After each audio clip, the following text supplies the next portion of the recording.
Welcome to tonight's episode of the Group Therapy Podcast. We have a special guest, Jesse Noble from Germ City Comic-Con and more.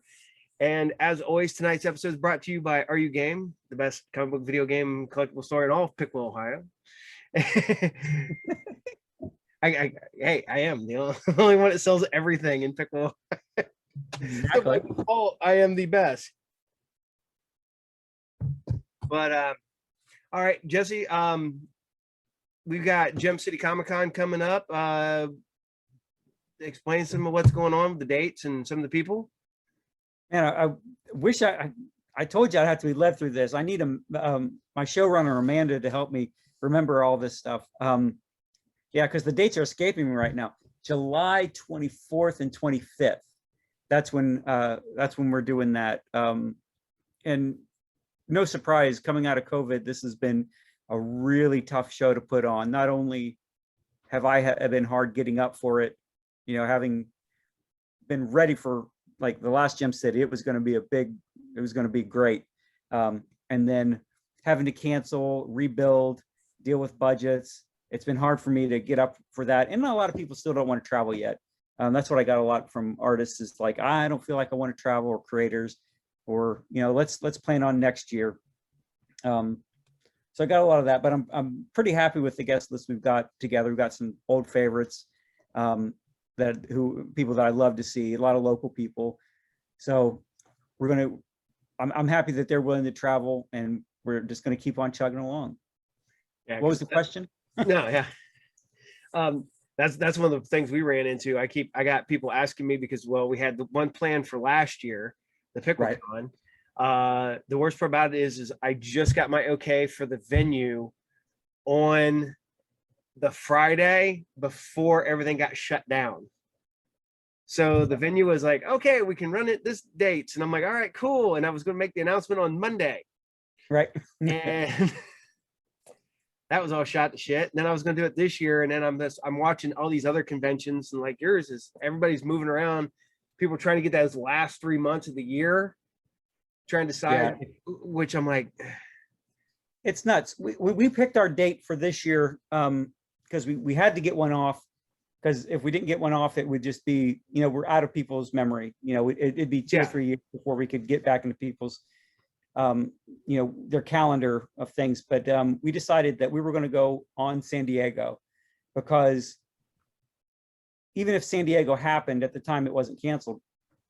There's lots of people from this side of the country that just don't go to, they just can't afford to. They're not interested in being in that big of a crowd, especially in a year like this year.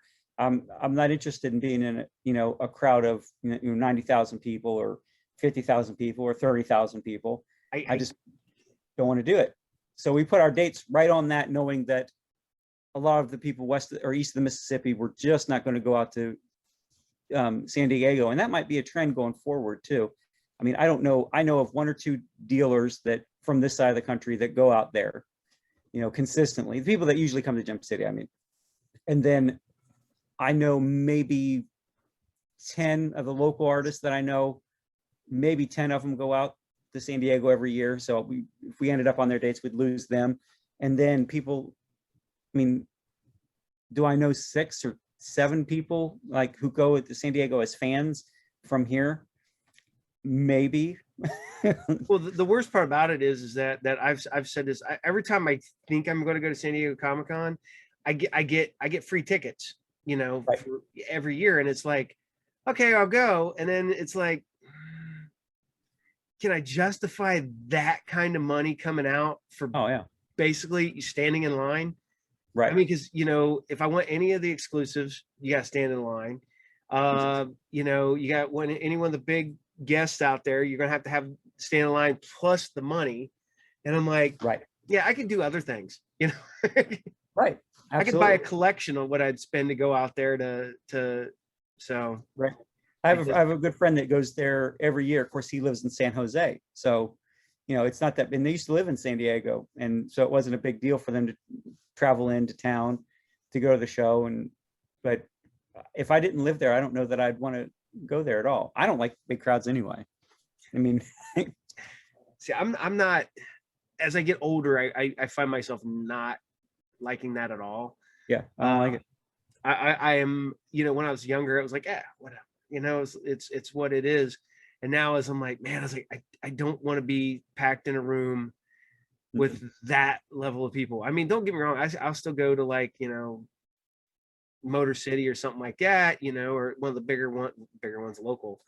And even that sometimes can get a little like, you know, you're on top of each other a little bit, and especially nowadays. Yep. I On Detroit, you know, because I did the big Detroit show for a number of years, and it you know, towards the end of my tenure there, it was miserable on Saturday because, no kidding, 30,000 people, 40,000 people.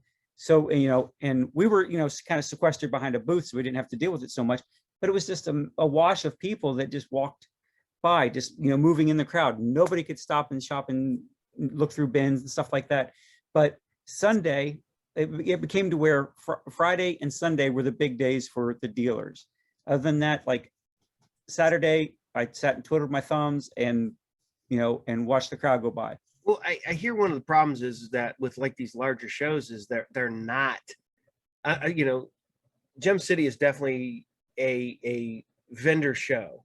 You know, a lot of these shows like that are vendor shows, but you start getting to these big conventions where it's, I don't call them comic conventions anymore. They're pop culture conventions. When, you know, it's all about having the big name guy off of Walking Dead or somebody who is from Avengers or whatever. Right. Those people that are coming to those conventions are not there to buy comics. They're not there to buy toys. They're there to get their autographs. They're there to get their photo ops and go home. Right. They don't. I've talked to other people who are like, yeah, I won't do them anymore. My favorite story is a few years ago, I had Wizard World call me, and they're like, hey, we want you to come set up at our show. And I'm like, no, I'm good. And they're like, well, we'll give you discounted tables. I'm like, no, I'm good. Right. And they're like, well, what would it take for you to come to our show and set up? I was like, you couldn't give me tickets to come to your show to set up. Right. And they were like, well, we didn't offer you tickets. I'm like, I know. I'm just saying is that you could give me free tables and I still can't justify the amount of money I'd have to spend. Right. I mean, yeah, there's probably Chicago. Chicago is the one that they asked me to come to, and I don't even have a shop. But they, you know, it was, you know, because that one of the Wizard shows, that one is still a big comic show. But no, I'm not going to drive to Chicago and stay in Chicago and pay parking in Chicago, you know, for a crowd that is there to see actors and stuff like that. Now, don't get me wrong. I'm not saying that that's a bad thing, because I love actors. I love seeing actors. I can't bring myself to pay for an autograph or a picture, but I love like being there early. And like the one in Columbus, I went to the Wizard World in Columbus, and Jason Moabi, whatever his name is, Momoa, walked right by me and, you know, gave Izzy a fist bump, you know, as he's walking into the place. That's fun. I like that sort of thing and stuff. But it shows like Gem City and stuff. You're right. It, you know, when I go to those big shows that are like that, it doesn't help me sell comic books. It doesn't further the cause of comic books and readership and such like that.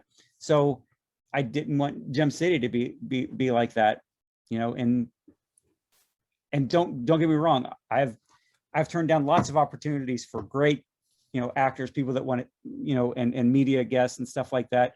And it's always like, oh man, I can't believe that he wants to come. No, that's not what we do here. I would love to do it, but it's just not what we do here. There's for me, I want to do comic book people, you know, writers, artists, whatnot.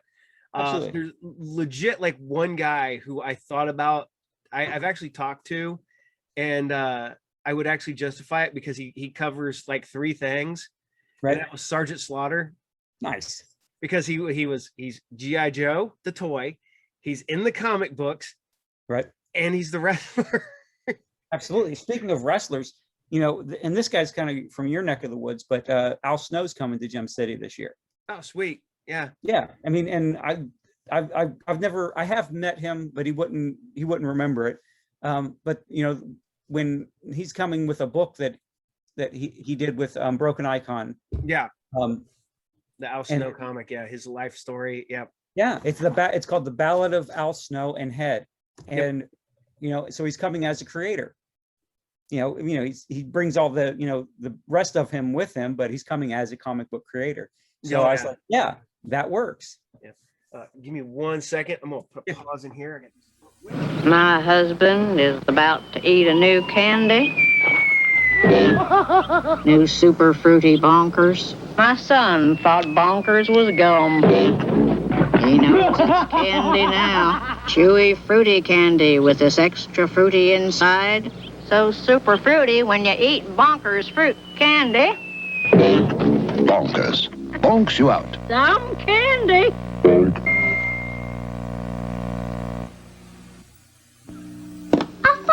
Let's have a Play-Doh party! Yeah! A shooting star! You can make all sorts of great things with a Play-Doh Fun Factory. I made spaghetti! And now you can get a Play-Doh Fun Flyer free when you buy Fun Factory in specially marked packages. It's lots of fun and little enough to take with you wherever you go while supplies last. The Play-Doh Fun Factory toy comes with everything you see here from Kenner.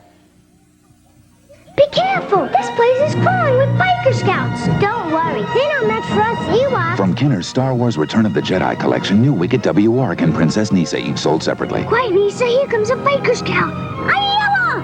Let's go! Yibanga! He's gaining on us! Aye! Head for the forest! Close call! Yub, yub! New Wicket W. Warwick and Princess Nisa, each sold separately from Kenner's Star Wars Return of the Jedi collection. But okay, let's get back to what we were talking about. All right, back into it. But yeah, there's with trying to justify, I've had because I've only done my show a handful of times technically. You're heading into, what year is this one this year?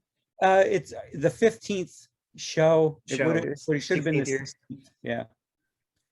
So it's but yeah, I mean, we get those people who contact us who are like, hey, we're able for this show, whatever, and then they start quoting their prices, and I'm like, I can't justify that kind of money going out because I don't think you're going to bring that kind of people in. So right. If they do, it's a big outlay of money. I mean, nobody knows this. You do, and other people that do it, but there's not a lot of it's not a lot of money in convention promotion. You do it because you love it, and you make, the effort you put into putting on a show like that comes back over the years. It's not just 1 year. It's man. No. Remember Paul had that show in Piqua? I'm going to go run up to his shop and see if he wants to buy this, or see. Yes, that's where the payoff is. It comes in drips and drabs for years. Not, I just had the show and now I've got a big stack of cash. That doesn't happen. That doesn't happen. People love that one. My whole thing is that right now when I do a show, basically the show I kind of am a wash on after I pay for the venue, advertising, stuff like that. I sometimes I have helpers and stuff like that. I pay them. By that time it's all said and done, the actual show for me is a wash. Yeah. I make all my money either the day of the show off of what I sell personally, or, the following weeks where I get all the people who come in the shop that later who are like, oh yeah, well, I was just at your show. Then they're like, well, you told me that you had this. Yes, I do. I have it over here now. See, I don't bring everything to a show because then I would I can't do that. Right. But that's the value of doing it. I mean, and I don't have a shop. So it's repeat business, and I do shows all over. So when people see me in Columbus or they see me in Kentucky, it's like, oh, it's the guy that does Gem City. And it helps help me buy his collections. If I just went around with just, a business card and sort of a shingle, people would be like, man, this guy's fly by night. Mm-hmm. And, I'm not going to trust him, but, people see that, putting on the show for 15 or 16 years, always being at the show, I've got some skin in the game. I'm not a ripoff artist. No. And I think that's helpful to people at all, that I'm not just here today for your collection. I'm going to be in Dayton, You know, it's a really small community, you know. Oh, it definitely So- is. So one jerk, you know, one rip-off move, and they all talk to each other, you know, collectors all talk to each other, and you're known. It's done. You can rip off one person one time, and then Oh yeah. Well, I'm not going to say whose shop this is. I'm not going to put anything out there. I don't want this to come back. But you know, I've gotten up in Piqua. People will come up to me and they're like, "Yeah, so this is what the store down here is doing." Yeah, especially like current week books.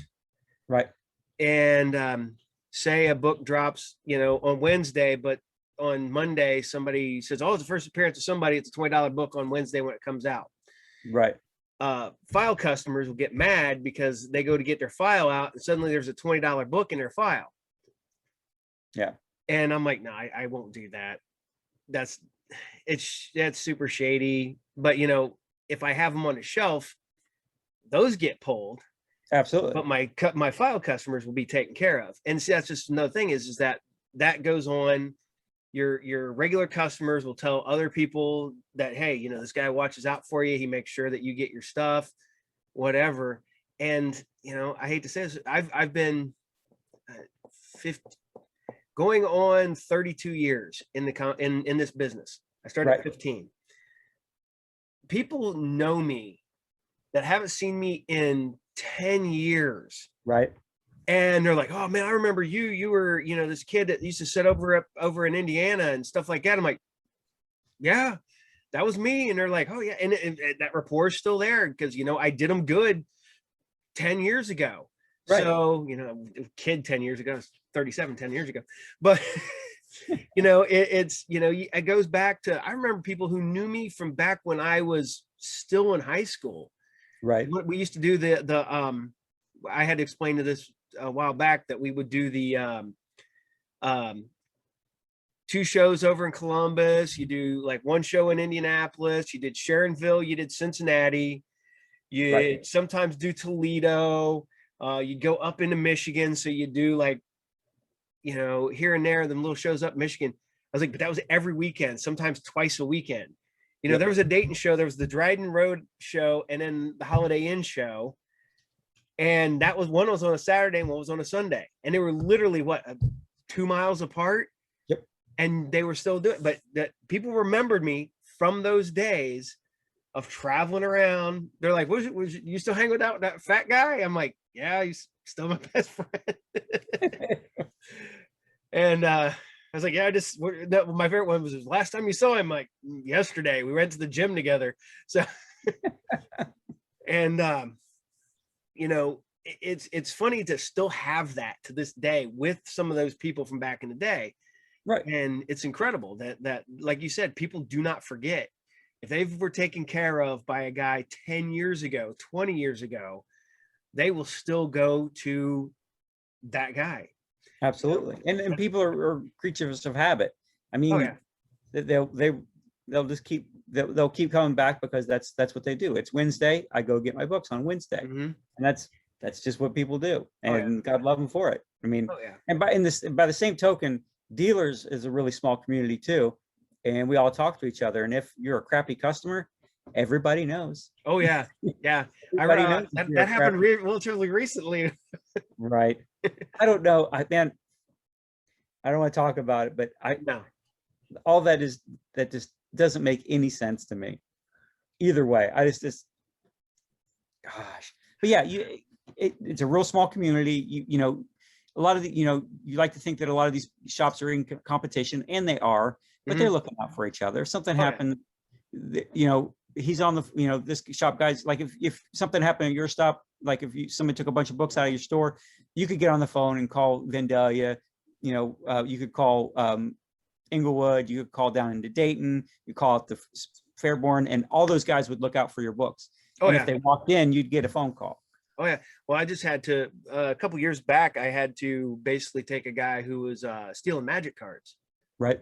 and he was acting like whatever. Yeah, I'm like, dude, you don't realize I will tell everybody. Yep. And I'm like, that's from Lima to Cincinnati to Northern Kentucky to Indianapolis to Columbus. I was like, you will not be able to sell cards anywhere Right. because you're a thief. And he's just like, whatever. And I've never seen him again, but, Right. and I've told everyone, like, be on the lookout for this guy. I was like, he's a thief, watch your stuff. And everybody's like, I've never seen him. So last time I heard he moved to West Virginia. So evidently I have to talk to people from West Virginia. I got a list of people who call in West Virginia. Yeah, it's like, watch out for this guy right here. Right. He's a thief. But yeah, it was like right now, this is gonna go out. As of this going out, 2 weeks ago, Brian and Vandalia got broke into. You Right. hear about that? Yep. Okay. And I'm gonna look at it. I know kind of some of the stuff that got stolen. Right. But I don't know everything. So I'm on the lookout at this stuff. I got a list. I got a list. Yeah, Brian's is where I keep my file, and it's they came in and took all his new books that day. They took the Marvel and the DC. This was on like a Wednesday night because he had closed up. Yeah. And had them out for the next day, and they got those books, and then they went through got a Marvel premiere. I think 32. Yeah, they got his Batman the Damned. Yeah, it was a 9.9. Yep. Yeah, and so that sort of stuff, and then they taken a stack of Dr. Aphra from the week before, and I don't know what you're going to do with store stock quantities if not open a store. I mean, because you couldn't walk into any other shop and be like, hey, here's a short box of brand new books from Wednesday. Yeah, everybody's gonna be like, no, where'd you get these? Not only that, bring them right here. Let me start filling out some paperwork. Here. Yeah. Right. So it doesn't make sense. None of that makes sense. I don't know why that happened.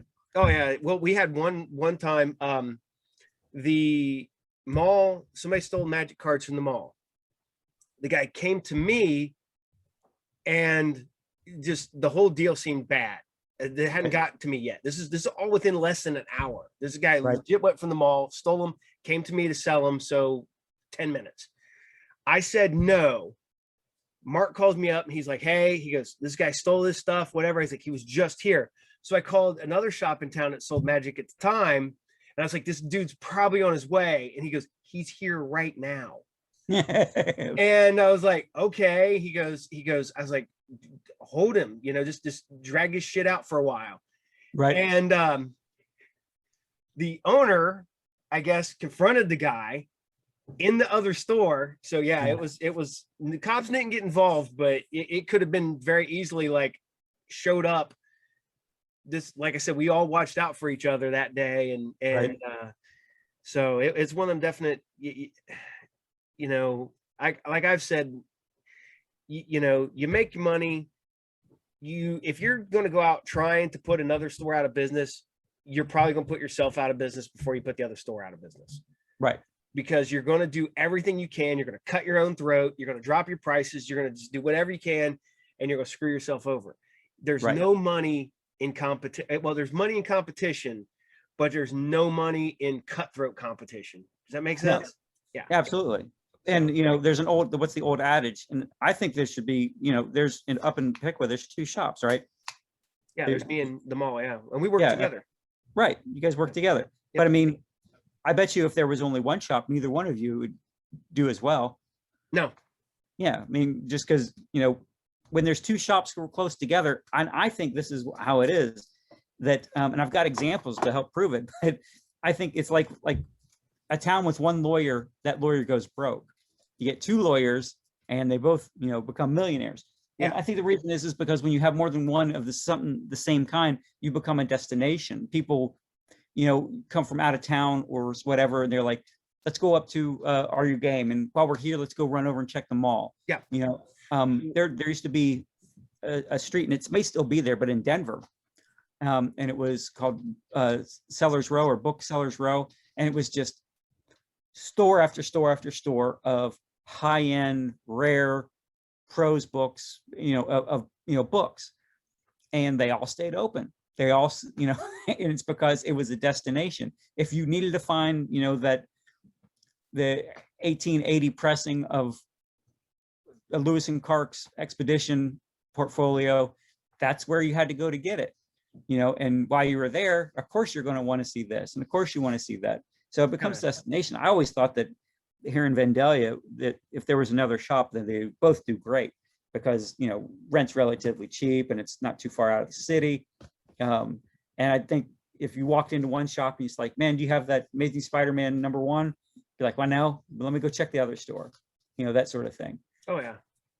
We it's kind of nice being that, because that's like, you know, I've watched, you know, I've worked in Dayton, I've worked at, you know, and I've watched all those stores down there, you know, grow, and I've also seen some come and go, but the ones that always seem to go were the ones that were like, yeah, I'm gonna put these other guys out of business. Nope. And they're gone. So the stores that I like the best and the stores that stay open the longest, you know, when they build a culture around them. Mm-hmm. You know, whether it's, you know, you have gaming on the sides or your personality. Like the thing, when I first came back to comics, I ended up down at Fearless Readers, and I liked Bill. Yeah. I liked Bill at Fearless Readers, and I like going in to talk to him. I liked going in to the shop and just BSing with him for a while, you know, and that was just it. I kind of dug into that culture. I liked how the store was set up. I liked how things kept changing. There was always new stuff in. I remember walking in there one time and all the books were gone. I was like, what happened? Are you closing? He's like, no, I sold them. I'll have new books in a couple of weeks. You know, and that's what it was. It was a couple of weeks later and there was all new stock in. And, you know, just, but people, it's not so much the shop, it's the people that are there. People love the culture. And I think that's part of what happens in Gem City is that people, well, not me, but people like the people that come. Mm-hmm. That makes sense? Yeah. Oh yeah. Because it's funny, because unfortunately, it's a good thing, it's a bad thing, is my store gets too busy on Saturdays to be able to opt out and go down and actually set up at Gem City anymore. Right. But, you know, because it's a little hard for me, you know, because I have, you know, I am by myself for the most part. I do have Mark, but I still try to make it down there. Even if it's earlier in the day, if it's Sunday, I go down there. And some days I'm like, hey, I'm on the go, blah, blah, blah. I come in there. Literally, even if I'm in a hurry, there is no way that I can make it through there in a hurry. Everybody from the door to the door is like, it's like, where have you been? What's going on? You know, it's, you know, everything. And I'm like, yeah, dude, some of these guys, I'm like, I just saw you last week at the Jim and Dan show, but or whatever. Right. But, you know, and it's that whole, I joke around. I was like, you know, I do have my own you know, my personal friends that I, you know, see but then I have my convention friends, and I got my, you know, the guys I hang out with at every Gem City Con. I got my friends that I hang out with at every Jim and Dan. I got there, you know, and, you know, we sit there and we bullshit, we talk, we have a good time. We talk comics, we talk toys, you know, we talk about every life in general, but, you know, and it's good having that, you know, that whole community and stuff like that. What I think is weird is that I'm on a Facebook page. It's like community comic book community retailers association or something like that. Right. And part of me wants to go, okay, man, it's like some of these guys are like, yeah, that's definitely what you do, you know. And then you got the other guy who goes, nah, and I'm like, man, I was like, because, you know, right now people are dealing with I don't know how you feel about this, but the people who bring, you know, because you don't have a shop, but people who bring their phones and then go for key collector, and they go through every box trying to find a key that, you know, that they might have underpriced, you know, because that book, you know, I had it on Mondays. If a book jumped up, I had people who were at my door Monday as soon as I opened, so they could hurry up and go through my boxes before I had a chance to do anything. Right. And, you know, and I'm not gonna lie, these guys scored some good books that were, you know, Friday they were $1 book, and then Monday they were $40-50. Right. So, you know, nowadays I have to go through, and I'm like, they're like, well, your book's ain't priced. I'm like, you got to come to the cash register, and I got to look everything up now. Right. I was like, I don't want to do it. I hate doing that. I like don't do it. Don't do it, Paul. Don't. I'm serious. No, because you price on a margin, right? Yeah. You price on a margin. that's your margin. You've already made that money, and if you catch something, like if you decide you're going to go through, or if you decide Mark needs to go through and pull out books that are gone up in price, and you're like, what's the book this jumped up not too long ago? Yeah. All right. Say this is in your, it's a $5 book or whatever it is. And then all of a sudden it jumps up, and what is it? It's like 30, 40. Yeah. I have no idea. But I paid a nickel. I paid a nickel 10 years ago. Oh yeah. Yeah. I got a bunch of them. So $5 on a nickel is a good margin. Yeah. It's a margin that keeps the lights on. But it's one of the things that it's, I do scour my stuff. I'm not gonna lie. I go through it. Yeah, you gotta do that. Most part I go through and I just kind of glance at it, and it's $1. Right. So I don't charge, if it's a $4 cover price book, it's $1. Right. I buy bulk for that reason, to keep my book prices cheap. Occasionally I find really good shit in my bulk boxes. I'm not gonna lie. I mean, I went through and I bought stuff I never stopped buying during quarantine. So even when my shop was shut down, I was still bringing in collections when I could. And, because I luckily was one of the people still making money during that.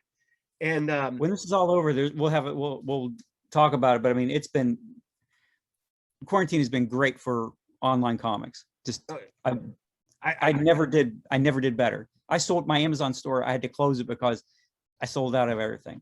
I mean, I went and found, eventually I got out and got more books and stuff, but anything that was priced under $30, I sold everything. And I had like 1,500 things listed at one time. Now I think I'm back up to like 300. Damn. But, because people didn't know what to do. But yeah, if you got to, scour your books, look through them and stuff. But if someone finds a steal, that book, they're going to, pay you $1 for it. You've already done a huge margin if you bought it like for 3 cents or a nickel. Oh yeah, that's great. And they're going to hold on to that book because they're collectors or they're flippers. Yeah, most of them people were speculators to hurry up and just buy it so they can flip it. They're not going to make that margin on that book if they keep it a month. Yeah. If they keep it 30 days, you forget about it. Yeah. See, what I'm running into now though is the one thing I do got to watch is I think I caught him, and I think I finally got him out of the store. I have a guy who I had my bulk stuff over here, my cheap shit, my dollar stuff. And then I had some boxes of stuff that was $10 and higher or whatever. Right. And, I know how you have your stuff set up. Yeah. And one day I'm sitting there, I had a customer ask for a book, and I'm like, I know I have this book. So I scoured through my boxes. It's nowhere to be found. I'm like, did I sell it when, did Mark sell it, or somebody, my kid sell it while I wasn't in one day, or while I was out doing errands or whatever? So I asked Mark. Mark's like, I didn't sell that book. I asked Joe. Joe didn't sell that book. A couple days later, this guy comes up to me with a bunch of stuff out of the dollar boxes, and he hands me it to me, and literally that book's on top. And I'm like, where did you get this? He goes, oh, it was over there. I'm like, the book should not have been over there. I was like, somebody pulled that out, and the sticker had been peeled off of it and everything, and it was shoved into the dollar stock. I was like, dude, I'm sorry. He says, that's not supposed to be over there. Somebody took that out of the different price boxes and tore the price sticker off of it. And the guy understood. He's like, whatever. And I'm like, okay. So he bought the dollar stock, and I took the other ones. Well, about 2 weeks later, I had the box priced again, put back in the boxes. Guess what? Came up missing again. Right. Same dude came up. He goes, well, I found it in a dollar box again. I'm like, no, you didn't. And he's like, well, that's where I found it. And I'm like, See, that's such a rookie move though, too. That's stuff that I did when I was like, would ride my bike up to the funny farm, like 9 and 10 years old. The other thing I would do, and I know there's people in your store that do it. You go through it and you find a bunch of books that you want to buy for later, and you don't want somebody else to find it. And you don't have, I don't have $5 on me right now. Yeah, you shove them in I'm going to take this P book and I'm going to put it in the Z's. Nobody will find it there. Yeah. And Funny Farm, I always had a stack of books in the Z's. Well, my problem is that the price sticker being peeled off. Yeah, that's Knowing full well that this guy is trying to get, and I'm like, nah, I was like, this is a $10 book. I was like, somebody keeps peeling the sticker off of it. And he's like, okay. And I'm like, it was suspicious. I didn't call the guy out that time, but it was still in my head. And about a month later, he comes up again with another stack of books. And there's another book that was out of my high dollar boxes, price sticker missing, sitting right in the middle or on, you know, close to the top. I'm like, dude, I was like, yeah, I was like, if I ever find out who keeps pulling these stickers off, I'm gonna beat their ass. And I was sitting there just kind of, I was pissed. And I was like, yeah, I was like, if I ever find out, and I said, I'm gonna go back and look at my cameras. And the guy got like, eyes got real big. And he's like, I'll just get the rest of these. Just I'm like, never seen the guy again. So it was one of the ones where I think he was like, oh shit, okay, I got busted. So, but you know, and I get that. I get a lot of stuff like I have one guy who comes in and he's always wanting to trade video games all the time. And every time he comes in, he goes, well, we trade even up for this one. I'm like, what game is that? And he goes, oh, it doesn't have a price sticker on there. And I'm like, it's awful funny that you only find the ones with no price stickers on there when I know I priced it yesterday. And then, of course, Mark calls me up when he's working. Right. You got to price your books or you price this. I'm like, it was priced yesterday. That's not on me, man. Right. And or you get the people who will, you know, you can't tell them to stay out of stuff. You know, they'll go through everything. Right. So if you turn your back, they're digging through a box that you have setting off to the side or whatever. That's me. If there's a box visible, I'm going through it. See, you're different. I'll let you because you're just you're not a guy who shows up every 6 months and just randomly comes into the store. And I try to ask and stuff, and shows are tough because everyone's so cut. You know, there's all the sharks in the room and stuff, and I try to ask and stuff. But honestly, if that book's on top of the table, I'm going through it. Yep. It's. I got lucky the other day. I had a friend who decided he was going to stop collecting.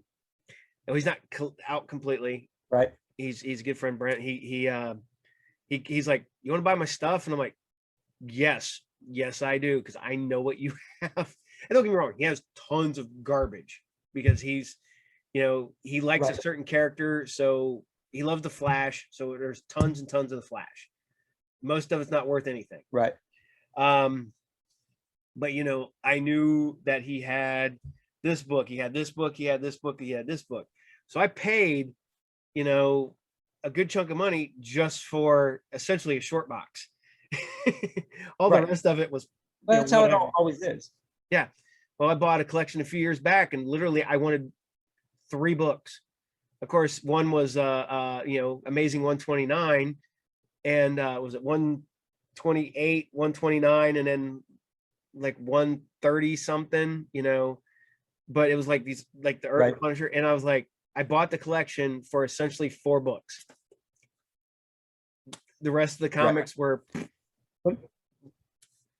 So I always tell people it's a 10% rule. Is that you're lucky if there are 10% of these books. Oh man, you're cutting in and out here.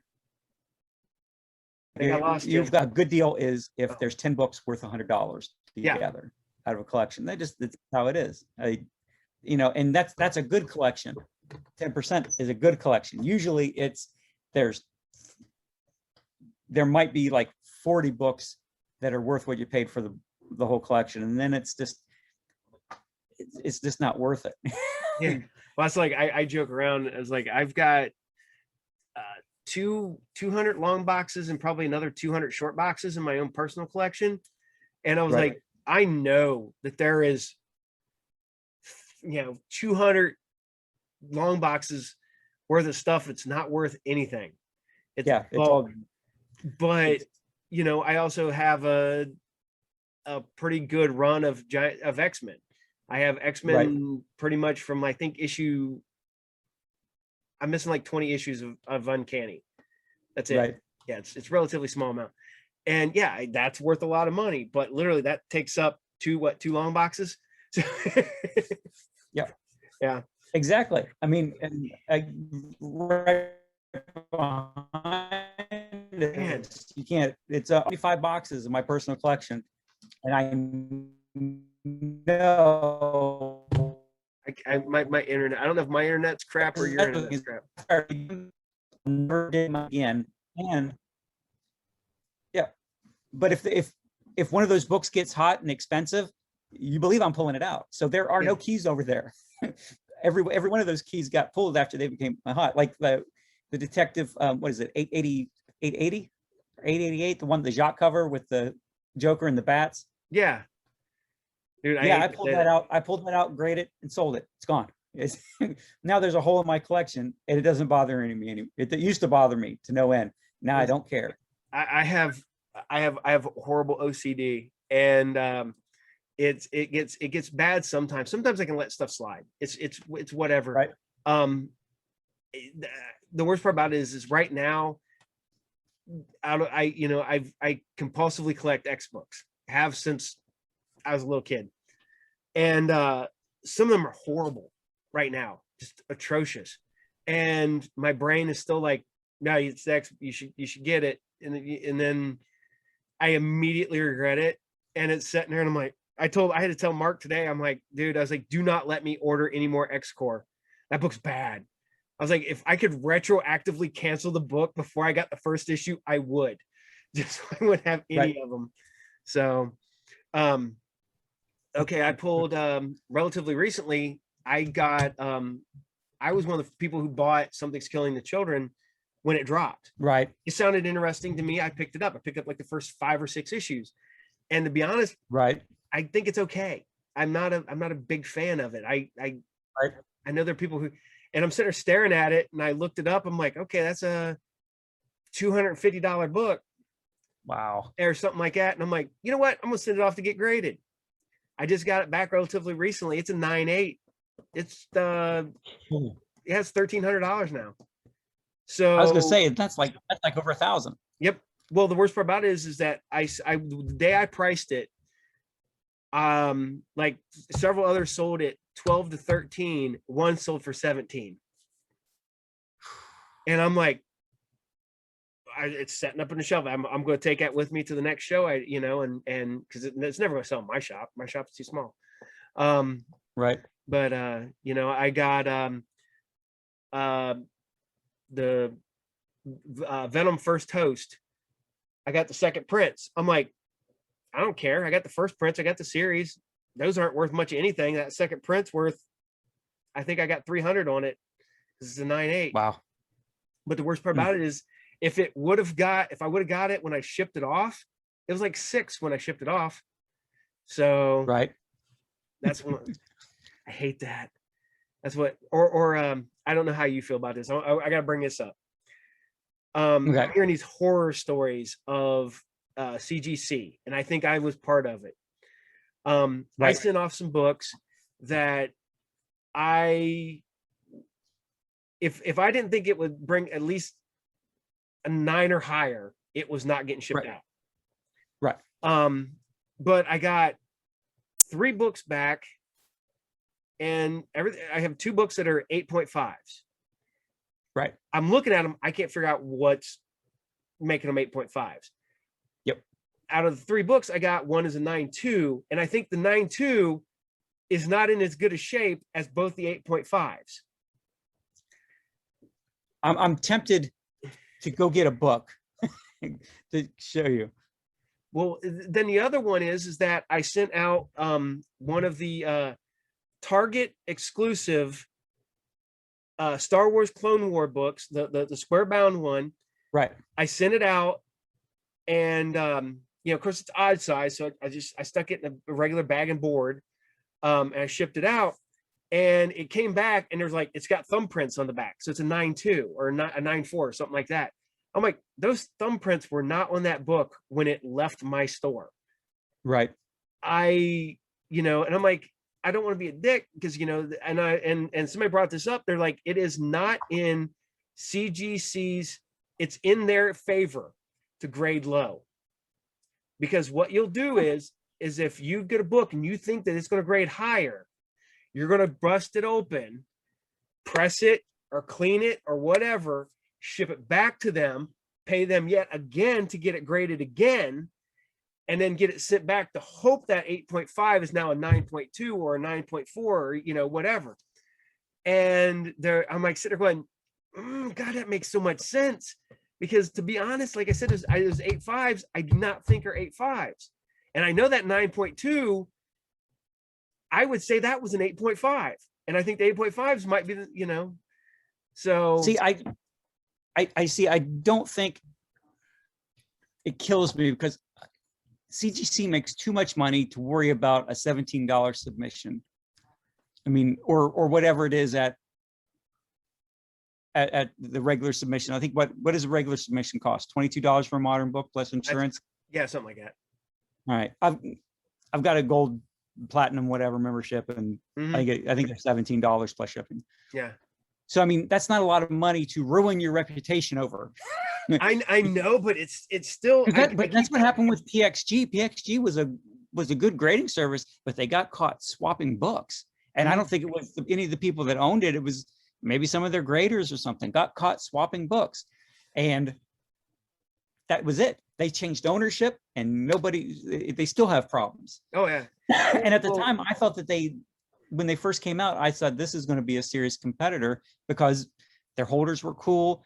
The information was good and looked like they graded pretty hard on some stuff, but got caught swapping, over, done with. And it would, I don't know that CGC would do that because it seems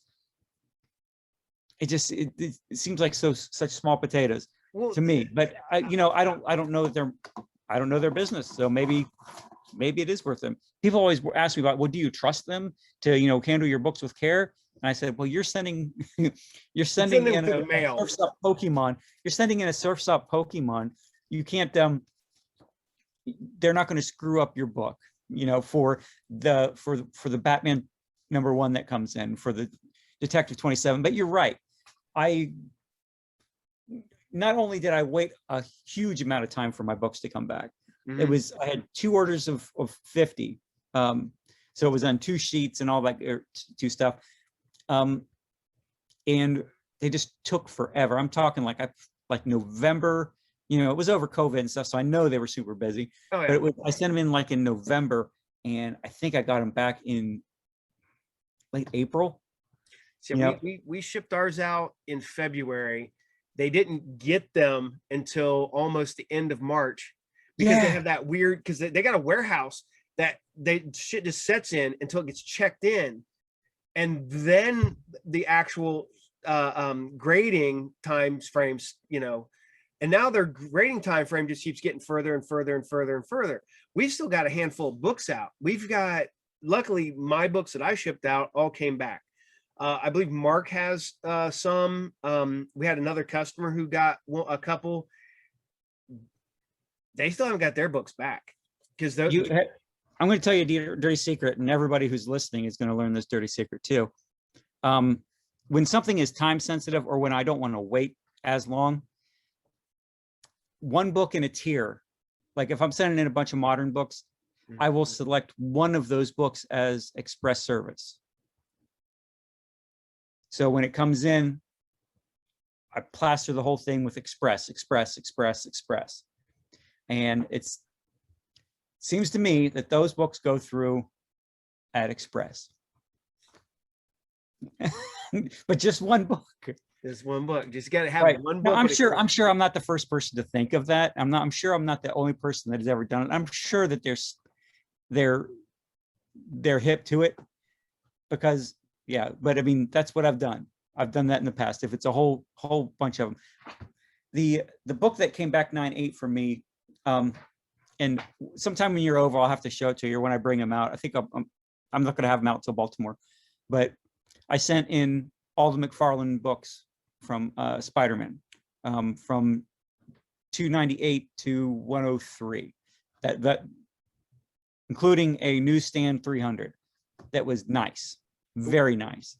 The 101 was dirty, or the 301 was dirty. You know, I tried to clean it off with some Absorbine, but it was just dirty. And I said, if that's the one that comes back 8.0, you know, then I'll have somebody that can just grab a whole set of them. I really thought it was going to come back 9.6, 9.4 at the lowest. And the 300, everything else came above 9.0. The 300 was 8.5. And I might as well throw it away. I mean, I'm not really, but I mean, it's like $1,000, but I'm just like, it should not have come back that low. And I have considered breaking it out and resubmitting it. Well, I had a customer who picked up a 300, and he brought it in. He asked me and Mark we both looked at this book, and we're like, it's a good copy, you know, if you know, whatever. He goes, you know what? He goes, I'm gonna get it, I'm gonna grade it, I'm gonna throw it in my own personal collection. I was like, dude, do that. I was like, you know, it's whatever. It's like, I keep thinking about sending my Star Wars #1 out. I'd be happy if it came back at 8, because it's an old ass, you know, 1977 Star Wars #1. Right. But he sent it out. I think me and Mark both said, you know, you probably get a 7.5 to an 8. Right. If you're lucky, you know, because there's a ding here, some spine damage, a little bit of roll, whatever. And shipped it out, and he gets that thing back, and it's like a 9.6. And I'm like, dude, and I'm like sitting there, because I'm looking at the book encapsulated. I'm like, that's not the book you sent out. There's no way that is the book. I was like, because I remember there being dings on his spine, and there are no dings on his spine. Right. And, you know, it's like, ooh, you know what? That's it. You got Ed's. When did you ship yours out? But oh, you wow. know, and it's one of the ones where I just like that can, and I mean, good for Ed. You know, he came out way ahead. Sweet. I'm not gonna lie, you know, whatever. But I'm just looking, and to this day, you will never convince me that book encapsulated is the same book that he brought in the shop to send out. Right. It's weird too, that sometimes when I look at books and holders, I see stuff that I didn't see before. Like I've got what is it, a 135 second Punisher, and it had a little bit of nick out of the corner, right? Just it's the smallest little thing. It was there. It got sent in. It came back 9.0 with that little nick out of it. Just talking like a pinhead that I noticed and stuff. But when the book came back in, and I'm looking at it in the holder, I'm like, there's a little tweak here. No, I never saw that. There's a little tweak here. I never saw that. It's like, if I had seen those 2 tweaks, I would have never sent it in. Now, the other thing is I had a Punisher, not a Punisher, but a Preacher #1, 9.8, that came back 9.8. And I said, like, wow, that's great. I started looking at it. And I was like, holy crap. If I had seen that, I would have never sent that book in. Or if I had seen that thing on the back, I would have never sent that book in. How did that come back 9.8? I don't know. Well, that's what's funny is that I tell people this. I was like, you would not want me working for CGC. I was like, one is that I don't think a 10 exists. You will never convince me that there's a perfect book out there. I was like, I've been in this business more of my life than I haven't been in this business. You know, I've been working in comic book stores since I was 15, collecting since I was a little kid, but now I've worked in a printing company. Right. I've printed comic books. I mean, they're indie books, whatever.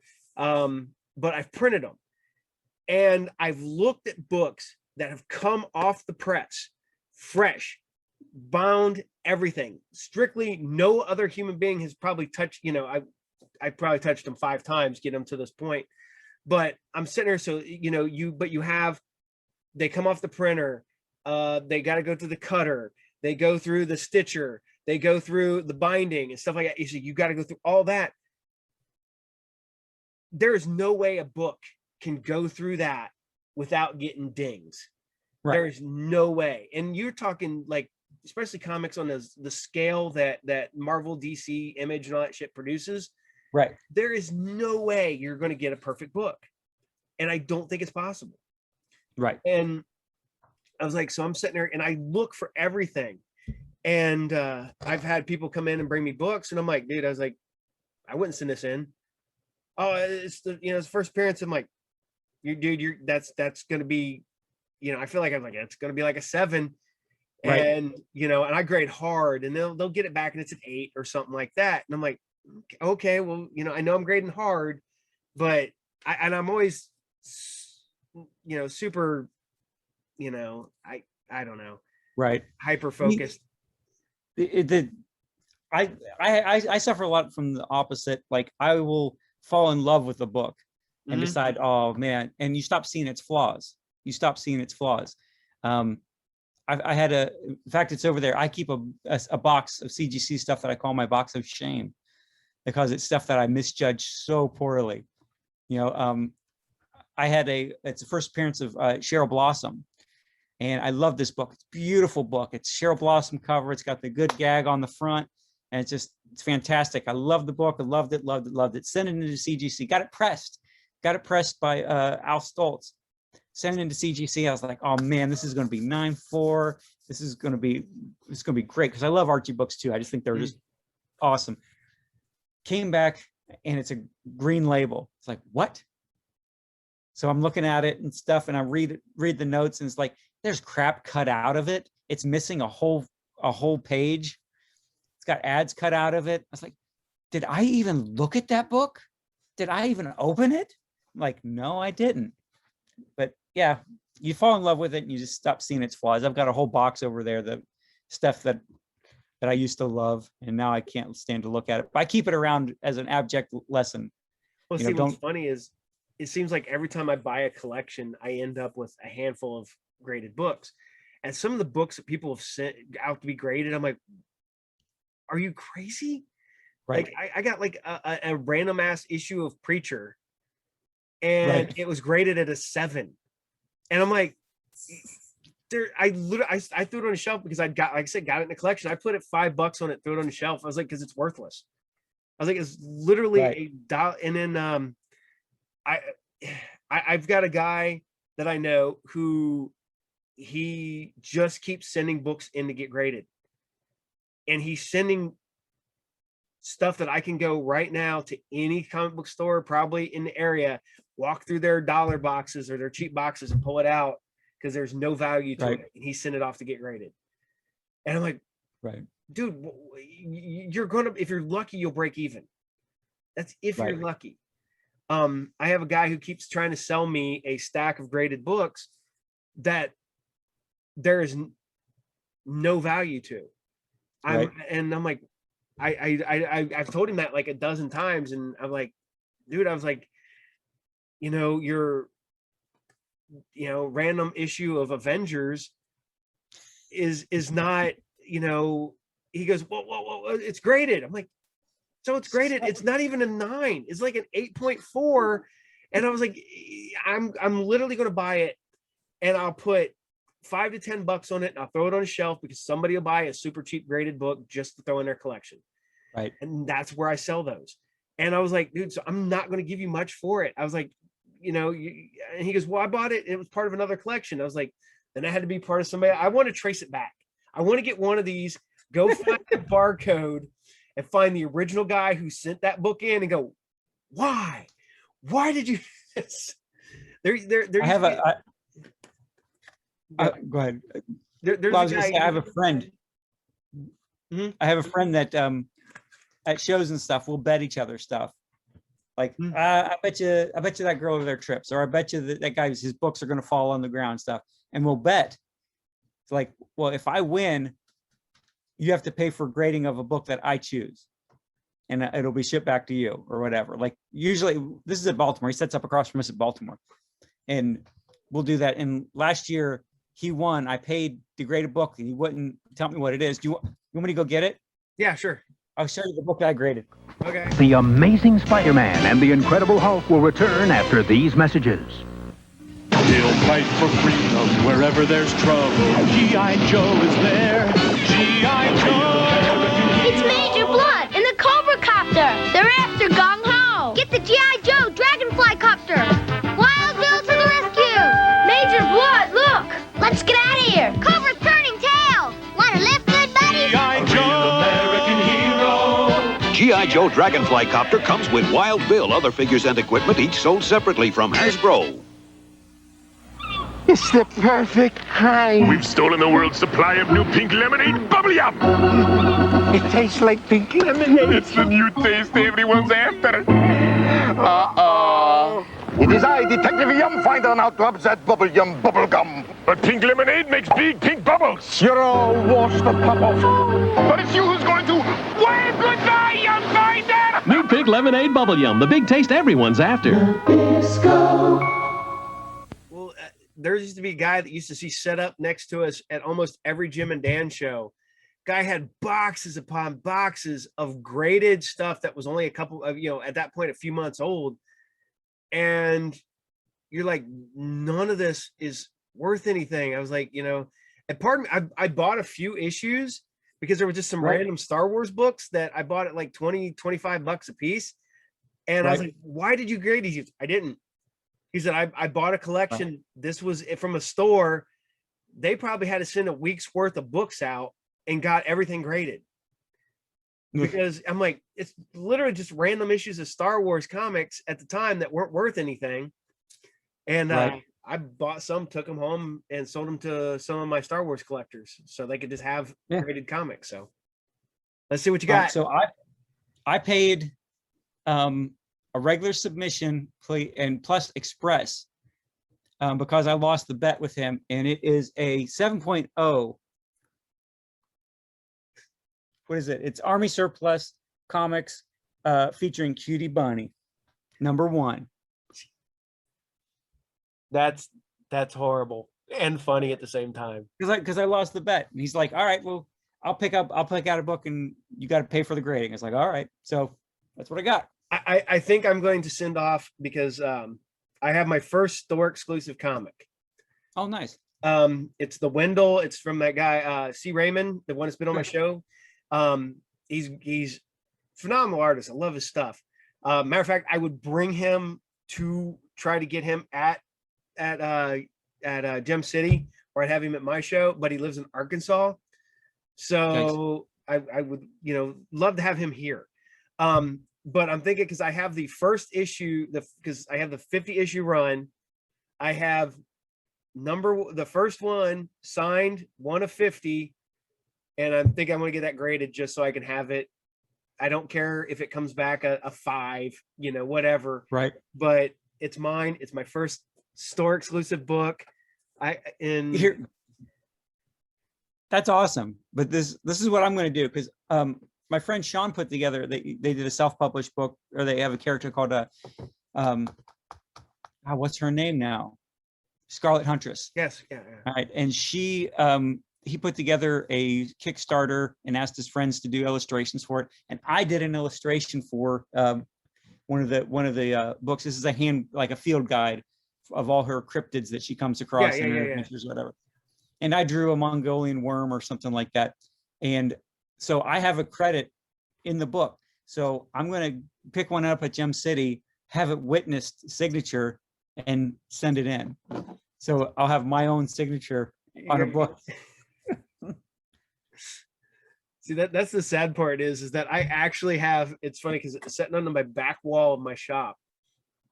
I have the last page of a book I wrote.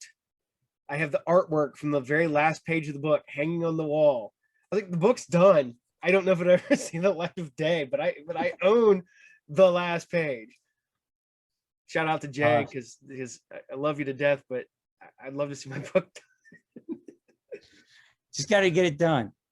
Oh yeah, well, right now I'm talking to C about working on one of my other books, and it's just one of the ones that I got to pay an artist to do the art on it because I can't draw for shit anymore. So the eyes go. Yeah, well, mine is that my hands hurt from years of working in factories, so like to grip shit and I went from drawing when I was younger to like a Paul Smith style artwork, really kind of smooth. That the last time I drew, I'm just sitting there. It's really hard. It's like Sinkovich style artwork. So I can basically draw enough that I can go, okay, this is what this character looks like. Right. And I can make it look nightmarish. And then I'm like, here you go, draw that. So, all right, Paul, I'm running out of time. I got to talk. About stuff. All right. Well, I will get you here. Yet again, tell us, Gem City,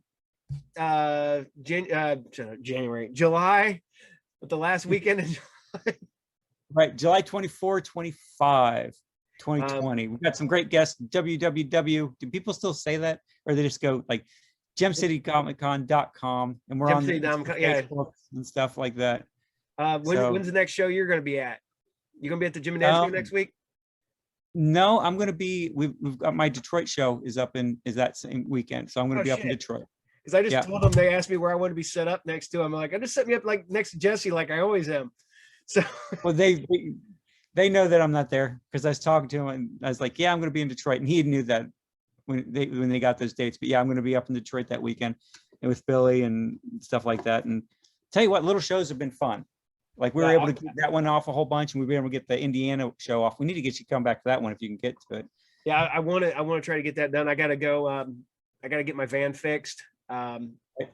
So yeah, I got no brakes on it right now.